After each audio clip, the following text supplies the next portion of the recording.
bahwa tenaga-tenaga honorer yang sudah bekerja cukup lama, maka pemerintah juga mencoba memberi ruang dengan memberikan afirmasi-afirmasi. Nah, program 1 juta pengangkatan guru honorer ini kan adalah satu keberpihakan negara yang menurut kami dalam konteks ini jangan dipersulit lagi dengan hal-hal yang memang tidak memungkinkan bagi mereka untuk bisa lolos untuk pengangkatan itu. Tapi Indonesia membutuhkan lebih dari 2,2 juta guru. Faktanya, saat ini Indonesia hanya memiliki 1,3 juta guru.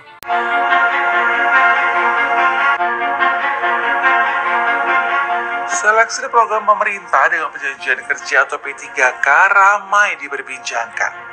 Benar adanya, jika program yang menargetkan 1 juta pengangkatan status guru honorer pada tahun 2022 ini membuat para guru non-PNS bersemangat.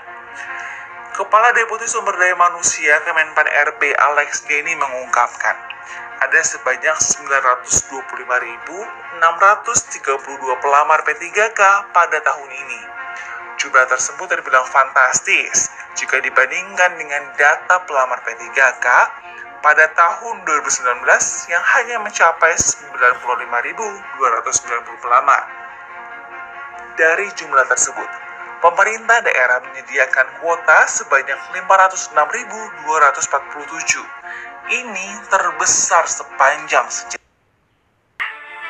Tidak berhenti di situ. Alex menambahkan, pemerintah juga memberi keringanan berupa sejumlah afirmasi atau kebijakan nilai tambahan yang tertuang dalam Permenpan RB nomor 28 tahun 2021. Isinya mencakup sertifikat pendidik, usia, faktor disabilitas, serta afirmasi bagi guru tenaga honorer kategori 2. Menyadari bahwa tenaga-tenaga honorer yang sudah bekerja cukup lama, maka pemerintah juga mencoba memberi ruang dengan memberikan afirmasi-afirmasi. Afirmasi yang pertama adalah sertifikat. Kalau mereka memiliki sertifikat pendidik yang linear dengan mata pelajaran yang diajarkan, 100% langsung diafirmasi, kompetensi teknis itu selesai begitu. Nyatanya, hal itu dirasa belum memuaskan bagi Dini Puspitasari, seorang guru honorer di Sekolah Dasar Negeri 01 Jambi, Kabupaten Tangerang. Wanita berusia 36 tahun tersebut menilai soal yang muncul dalam seleksi P3K tak sesuai dengan kisi-kisi yang diberikan. Guru yang telah mengabdi sejak tahun 2000 ini mengeluhkan passing grade atau capaian tes yang terlalu tinggi, yakni 320 poin. Suka dukanya gimana sih? Sukanya ya kita kan bisa mendidik anak bangsa ya. Dukanya ya kalau ya karena udah lama, udah 15 tahun kan belum ada pengangkatan untuk menjadi pegawai negeri ya. Kemarin aja saya ikut P3K dan hasilnya juga belum tahu dinyatakan lulus atau enggak gitu. Karena kan ada passing grade-nya. Hal serupa juga diungkapkan Muhammad Nasir, seorang guru honorer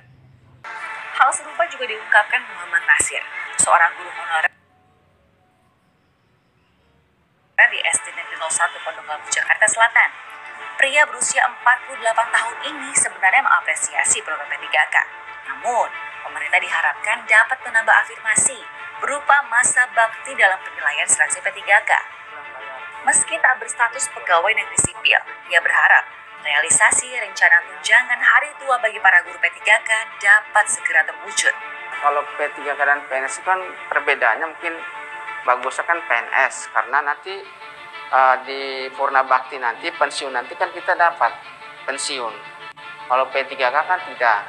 Tapi kemarin katanya ada informasi dari BKN itu akan dibuatkan regulasi sehingga ada tunjangan hari tua dan seterusnya gitu, ada kata gitu.